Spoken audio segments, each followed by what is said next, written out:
The first one is the title story, and it starts like this. I never thought I'd have to deal with a real life Karen, but life has a way of surprising you. My name's Jack, and I own a 50-acre estate just outside of town. It's been in my family for generations, passed down from my great-grandfather who built the place back in the 1920s. The property includes the main house, a guest house, stables, and acres of pristine forest and meadows. It's my own little slice of heaven, away from the hustle and bustle of city life.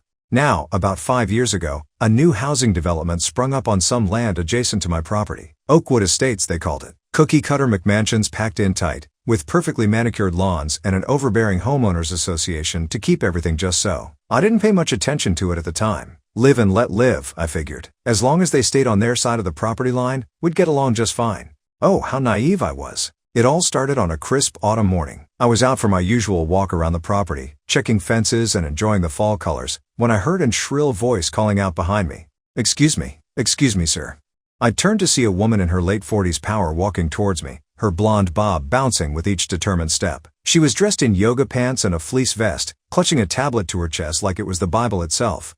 Can I help you? I asked, trying to keep the annoyance out of my voice. I don't much care for unexpected visitors on my land. She finally reached me, slightly out of breath. Yes, hello. I'm Karen Johnson, president of the Oakwood Estates Homeowners Association. She thrust out her hand, which I reluctantly shook. Jack Williams, I replied simply.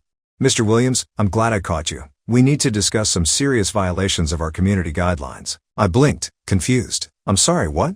Karen tapped furiously at her tablet, pulling up some kind of checklist. Well, for starters, your lawn is completely overgrown. Our bylaws clearly state that grass must be maintained at no more than 3 inches in height. And don't even get me started on those trees. We have strict regulations about pruning and...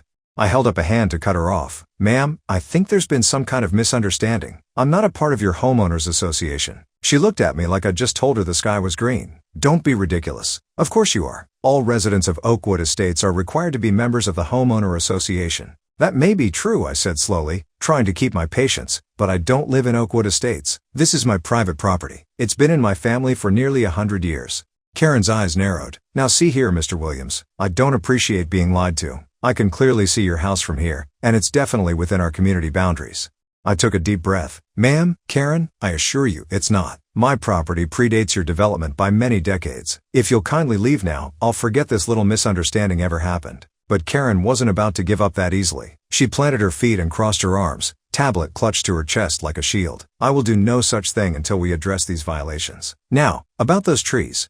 There are no violations, I said firmly, my patience wearing thin. This is private property. Your homeowner association has no authority here. We'll just see about that, Karen huffed. She pulled out her phone and started furiously tapping away. I'm calling the police. They'll sort this out. I almost laughed. Go right ahead. I've got nothing to hide. And so began my surreal afternoon of dealing with Oakwood Estates' most entitled resident. Little did I know, this was only the beginning of my troubles with Karen Johnson. While we waited for the police to arrive, Karen paced back and forth, muttering to herself and occasionally shooting me dirty looks. I leaned against a nearby oak tree, amused despite my annoyance. After about 20 minutes, a patrol car pulled up the long driveway. Officer Mike Hansen stepped out, a bemused look on his face when he saw me. Afternoon, Jack, he called as he approached. What seems to be the trouble? Before I could answer, Karen marched up to him. Officer, I'd like to report multiple violations of our homeowner association bylaws. This man is refusing to comply with community standards and claims he's not even a member. Mike raised an eyebrow at me. I just shrugged. Ma'am, Mike said calmly, I'm familiar with Mr. Williams and his property. He's correct. This land isn't part of Oakwood Estates. It's a private estate that's been here long before your development was built. Karen's face went from smug to shocked to angry in the span of about 3 seconds. That's impossible. I can see his house from my backyard. You can see the edge of my property from your backyard, I corrected. But there's a good quarter-mile of my land between your fence line and my house. Mike nodded. He's right, ma'am. There's no homeowner association violation here because Mr. Williams isn't subject to your association's rules. Now, is there anything else I can help you with today? Karen sputtered incoherently for a moment before gathering herself. Well, even if he's not officially part of our community, surely there are local ordinances about property maintenance. You can't just let the place go wild. It brings down property values for the rest of us.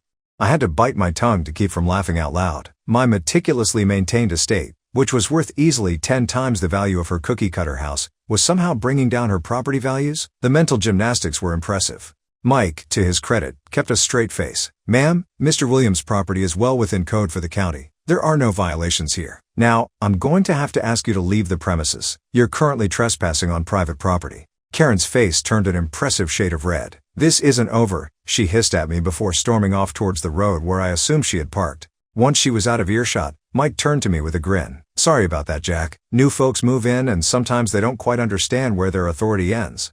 I chuckled. No worries, Mike. Thanks for coming out. Want a beer before you head back? He shook his head. Better not while on duty, but rain check for sure. Take care, Jack. As Mike drove away, I breathed a sigh of relief. Crisis averted, or so I thought. If only I had known then that this was just the opening salvo in Karen's crusade against my property.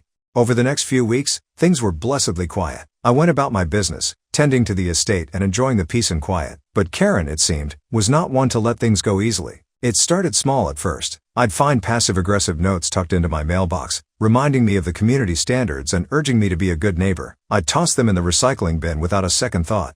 Then came the not-so-subtle drive-bys. I'd spot Karen's SUV creeping along the road that bordered my property, her head swiveling back and forth as she presumably looked for more violations to report. Once, I caught her actually stopped at the edge of my driveway, leaning out her window with her phone, apparently taking pictures. I decided to nip that in the bud right away. I marched down to the road, my face set in a stern expression. Karen, I called out as I approached. Is there a problem? She jumped, clearly not expecting to be confronted. Oh, Mr. Williams? I was just admiring the view.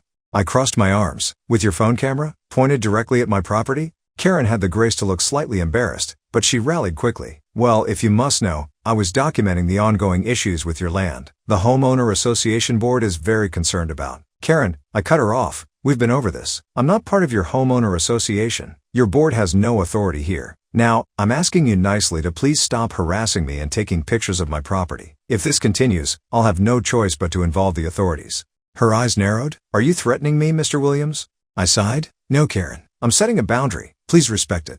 Without waiting for a response, I turned and walked back towards my house. I could hear her engine rev as she sped away, no doubt fuming. I hoped that would be the end of it, but Karen, it seemed, was just getting started.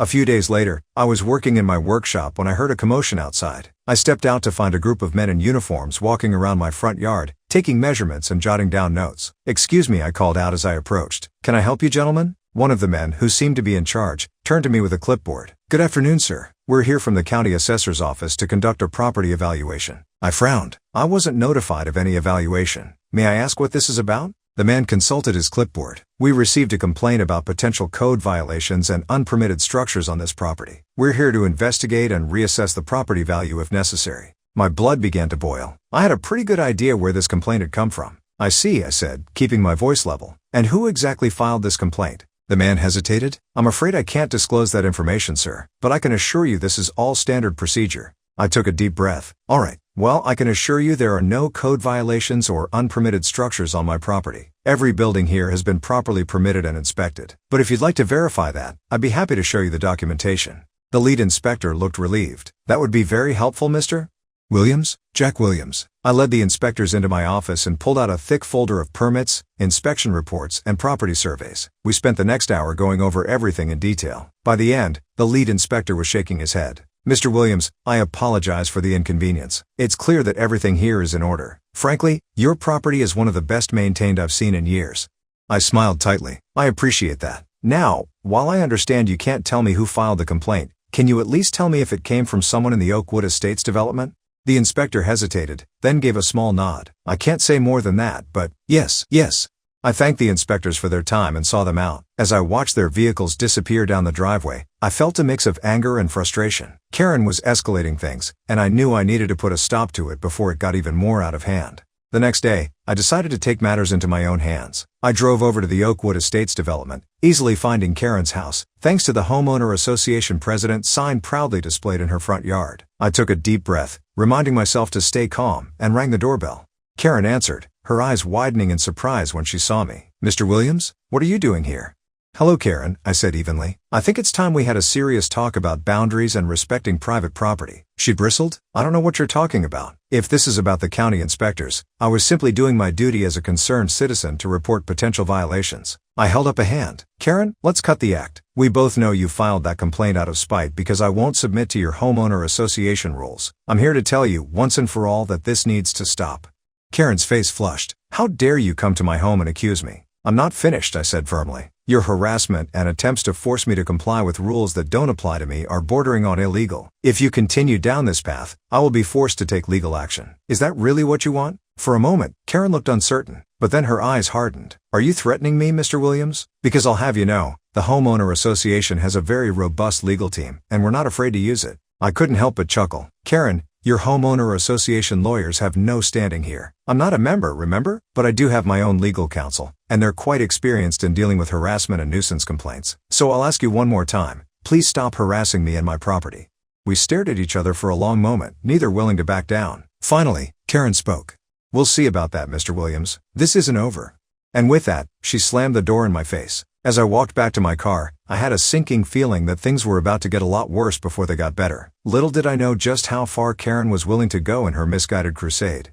The next few weeks were relatively quiet, but I could feel the tension building. Every time I drove past the Oakwood Estates entrance, I could practically feel Karen's eyes boring into me from behind her curtains. I tried to go about my business as usual, but I couldn't shake the feeling that she was plotting something. My suspicions were confirmed one Saturday morning when I woke up to the sound of voices and machinery on my property. I threw on some clothes and rushed outside to find a landscaping crew busy at work near my front gate. "Hey," I shouted as I jogged towards them. "What the hell is going on here?" The workers stopped what they were doing and looked at each other uncertainly. A man who seemed to be in charge stepped forward. "Morning, sir. We're just carrying out the landscaping plan as ordered by the Homeowner Association." My blood pressure skyrocketed. What homeowner association? I've told you people 100 times, I'm not part of your association. The foreman looked confused. I'm not sure what you mean, sir. We were given explicit instructions by Mrs. Johnson to bring this property up to community standards. She said the homeowner had finally agreed to comply. I closed my eyes and counted to 10, trying to calm myself. When I opened them, I saw Karen's SUV pulling up to my gate, a triumphant smile on her face. "Ah, Mr. Williams," she called out as she got out of her car. "I see you're admiring the improvements. Don't worry, we'll have this place looking shipshape in no time." I marched over to her, my fists clenched at my sides. "Karen, what the hell do you think you're doing? You have no right to send a crew onto my property." She waved her hand dismissively. "Oh, don't be so dramatic. I'm simply helping you comply with our community standards. You should be thanking me, really." "Thanking you?" I sputtered. "For trespassing and vandalism?" Karen's smile faltered slightly. "Now see here, Mr. Williams, I've been more than patient with you. But enough is enough. It's time for you to fall in line like everyone else in this community."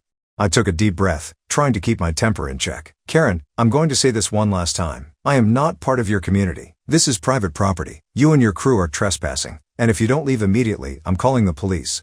Karen's eyes narrowed. "Go ahead, call them. I have paperwork right here showing that this property is part of Oakwood Estates." She pulled out a folder from her oversized purse and waved it in my face. I snatched the folder from her hand and quickly flipped through it. My eyes widened as I realized what I was looking at. "These are forgeries," I said, my voice low and dangerous. "You've doctored property records to make it look like my land is part of your development." Karen's smug smile returned. "Prove it." That was the last straw. I pulled out my phone and dialed cop. "Yes, I need to report a trespassing and attempted fraud in progress." Karen's face paled as she realized I was serious. She turned to the landscaping crew. "Pack it up, boys. We'll finish this another day." But I wasn't about to let her off that easily. "You're not going anywhere, Karen. You're going to wait right here until the police arrive." The next hour was a blur of police cars, statements, and barely contained anger. Officer Mike Hansen was back, along with a detective who specialized in property crimes. They listened to both sides of the story, examined Karen's forged documents, and took statements from the landscaping crew. In the end, Karen was led away in handcuffs, charged with criminal trespass, attempted fraud, and filing false reports. As they put her in the back of a patrol car, she was still yelling about community standards and property values. The detective turned to me after Karen was taken away. "Mr. Williams, I'm going to need you to come down to the station to file a formal complaint. This is a serious matter, and we'll need your full cooperation to build a case." I nodded, still somewhat in shock from the morning's events. "Of course, whatever you need." As the police cleared out and the landscaping crew packed up their equipment, I surveyed the damage to my property. They hadn't gotten too far, thankfully, but there was still visible disruption to my carefully maintained grounds. I sighed, realizing this was far from over. Karen's actions had crossed a line, and now I had no choice but to pursue legal action to protect myself and my property. Over the next few weeks, my life became a whirlwind of legal meetings, property surveys, and discussions with various county officials. I hired a top-notch property rights attorney, Sandra Martinez, to handle my case and pursue damages against both Karen personally and the Oakwood Estates Homeowner Association. "They're going to try to distance themselves from her actions," Sandra warned me during one of our meetings. "The Homeowner Association Board will claim they had no knowledge of what Karen was doing and that she was acting alone." I nodded, unsurprised. But surely they bear some responsibility. She was acting in her capacity as homeowner association president. Sandra smiled. Exactly. And that's what we're going to argue. At the very least, they were negligent in their oversight. But I suspect we'll find that at least some board members were aware of her actions and did nothing to stop her. As we dug deeper into the case, a disturbing pattern emerged. Karen's harassment of me wasn't an isolated incident. We uncovered multiple complaints from other homeowners in Oakwood Estates about her overbearing and often illegal attempts to enforce homeowner association rules. One family had been fined thousands of dollars for unapproved holiday decorations. Another resident faced daily harassment for parking a work van in his driveway, despite no clear rule against it. And perhaps most disturbingly, an elderly couple had been threatened with eviction for failing to maintain their lawn while the husband was undergoing chemotherapy. This goes beyond just you, Sandra told me gravely. Karen, and possibly others on the homeowner association board, have been abusing their power for years. We need to put a stop to it. I agreed wholeheartedly. What had started as a personal dispute had grown into something much larger. It wasn't just about protecting my property anymore. It was about standing up for an entire community that had been bullied and manipulated by a group of power-hungry individuals. As the case progressed, we faced numerous legal challenges. The homeowner association's lawyers tried to have the case dismissed, arguing that I had no standing since I wasn't a member of their association. But Sandra was prepared. Your Honor, she argued in court, Mr. Williams may not be a member of the Oakwood Estates Homeowner Association, but he has been directly and negatively impacted by their actions. The defendants repeatedly attempted to exert authority over his property through harassment, false reports to county officials, and ultimately, trespassing and attempted fraud. These actions have caused my client significant distress and financial damage. The judge agreed, allowing the case to move forward. As we prepared for trial, more and more Oakwood Estates residents came forward with their own stories of homeowner association abuse. Many were eager to testify, finally seeing an opportunity to stand up to the tyranny they'd lived under for years. The trial itself was a media sensation. Local news outlets covered it extensively, and it even gained some national attention as an extreme example of homeowner association overreach. Karen, out on bail, appeared in court each day with a sour expression, flanked by a team of expensive lawyers. Over the course of 2 weeks, witness after witness took the stand to recount their experiences with Karen and the Homeowner Association Board. Expert witnesses testified about property law and the limits of homeowner association authority. And finally, it was my turn to tell my story. As I sat in the witness box, I locked eyes with Karen. Gone was the smug, self-assured woman who had stormed onto my property months ago. In her place was someone who finally seemed to realize the gravity of her actions.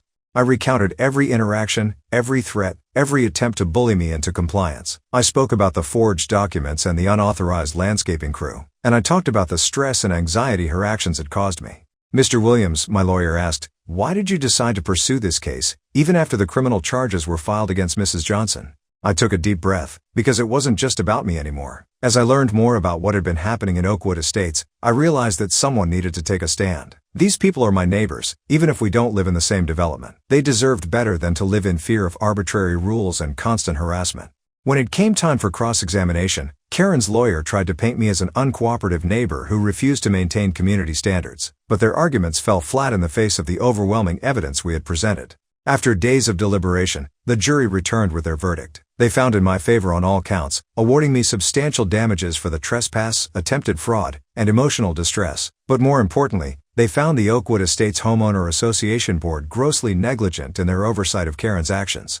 The judge's ruling was scathing. In addition to the monetary damages, he ordered a complete restructuring of the Oakwood Estates Homeowner Association. An independent auditor would be appointed to oversee the process, ensuring that new bylaws were put in place to prevent future abuses of power. As we left the courthouse, I was swarmed by reporters and well-wishers. Many of the Oakwood Estates residents who had testified came up to thank me, tears in their eyes. You've given us our neighborhood back, one elderly woman said, grasping my hand. We can finally enjoy our homes without living in constant fear. I felt a mix of relief and exhaustion as I made my way through the crowd. The legal battle had been long and draining, but seeing the impact it had on so many people made it all worthwhile. As I reached my car, I caught sight of Karen being led away by her lawyers. Our eyes met for a brief moment, and I saw something I never expected: remorse. She gave me a small nod before being ushered into a waiting car. That evening, as I sat on my porch watching the sun set over my property, I reflected on the events of the past several months. What had started as a simple boundary dispute had turned into a crusade for justice, not just for me, but for an entire community. I realized that sometimes, standing your ground isn't just about protecting yourself. It's about setting an example and giving others the courage to stand up for what's right. The road hadn't been easy, but as I looked out over my peaceful estate, I knew I'd do it all again in a heartbeat. The next few weeks were a whirlwind of activity. News of the verdict spread quickly, and I found myself inundated with interview requests from local and national media outlets. While I was tempted to shy away from the attention, Sandra convinced me that sharing my story could help others facing similar situations. Your case could set a precedent, she explained. It shows that homeowner associations aren't all powerful, and that homeowners have rights. That's a message worth spreading. So I agreed to a few carefully selected interviews, always emphasizing that the real heroes were the Oakwood Estates residents who had the courage to come forward and testify. Meanwhile, the changes in Oakwood Estates were swift and dramatic. The court-appointed auditor wasted no time in dismantling the old power structure. Karen and the entire homeowner association board were removed from their positions, and a call went out for new volunteers to form an interim board. To everyone's surprise, many of the residents who had testified in the trial stepped up to serve. People who had once lived in fear of the homeowner association were now eager to be part of its reformation.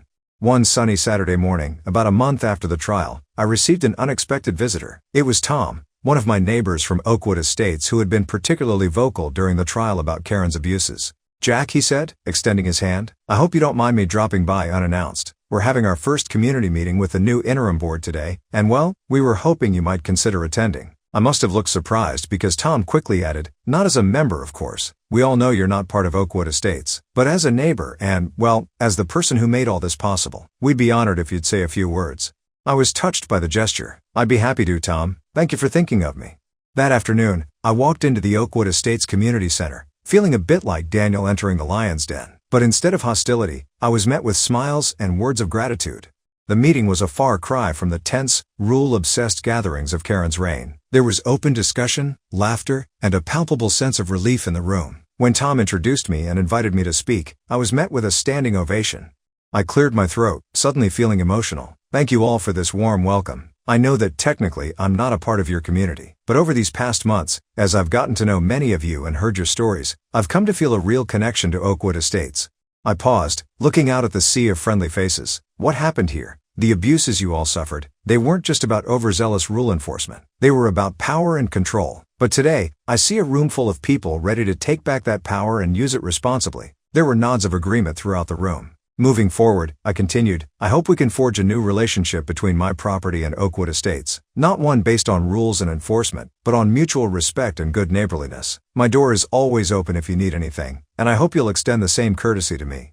As I finished speaking, the room erupted in applause. Several people came up to shake my hand or give me a hug. It was a surreal moment, considering how adversarial things had been just a few months ago. After the meeting, as I was preparing to leave, I overheard a conversation that warmed my heart. "You know," one resident was saying to another, "I've lived here for 5 years, and this is the first time I've actually enjoyed a community meeting. I feel like I finally know my neighbors." The other resident nodded enthusiastically. "I know what you mean. It's like we can breathe again. No more walking on eggshells, afraid of getting a violation notice for every little thing."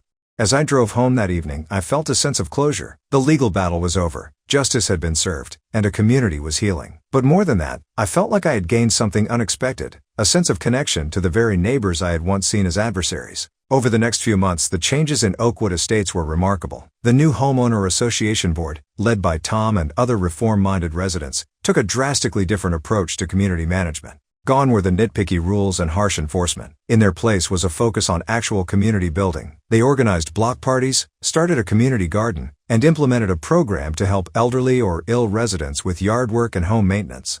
The impact on property values, ironically, was positive. As word spread about the reformed, resident-friendly homeowner association, Oakwood Estates became a highly desirable neighborhood. Houses that went on the market were snapped up quickly, often above asking price. As for me, I found my relationship with my neighbors transforming. No longer viewed as the outsider who refused to comply, I was now seen as something of a local hero. Residents would wave as they drove past my property, and I was often invited to community events. I even started hosting an annual 4th of July barbecue on my grounds, inviting all the Oakwood Estates residents. It became a beloved tradition, with families spreading out picnic blankets on my expansive lawn and children playing games in the meadow. One day, about a year after the trial, I received another unexpected visitor. It was Karen. She stood awkwardly at my front gate, looking nothing like the confident, overbearing woman I had first encountered. "Mr. Williams," she said softly, I owe you an apology." I was stunned into silence, so she continued. What I did to you, to everyone in Oakwood Estates, it was inexcusable. I let power go to my head, and I lost sight of what a community should really be about. She took a deep breath. I know I can never undo the harm I caused, but I wanted you to know that I'm truly sorry.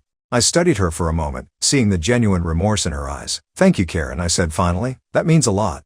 She nodded, turning to leave, but I called out to her. Karen, the 4th of July barbecue is next week. You're welcome to come if you'd like. She looked surprised, then gave me a small, grateful smile. I'd like that, Mr. Williams. Thank you. As I watched her walk away, I marveled at how much had changed. What had started as a conflict over property lines and homeowner association rules had led to a complete transformation of a community, and even to this moment of reconciliation. I realized that sometimes, standing your ground isn't just about winning a fight. It's about creating an opportunity for positive change, for building bridges instead of walls. And as I looked out over my property, seamlessly blending into the now thriving Oakwood Estates, I felt a deep sense of satisfaction. The estate that had been in my family for generations was no longer just a private retreat. It had become a symbol of community resilience, a reminder that when people stand up for what's right, real change is possible. As the sun set over the rolling hills of my land, casting a golden glow on the neighboring houses of Oakwood Estates, I smiled to myself. The property line between us might still exist on paper, but in all the ways that truly mattered, we had become one community, stronger and more united than ever before. Are you hungry for more slices of stories? Don't forget to subscribe and hit the bell to never miss out on any videos. See you tomorrow at Story Slices.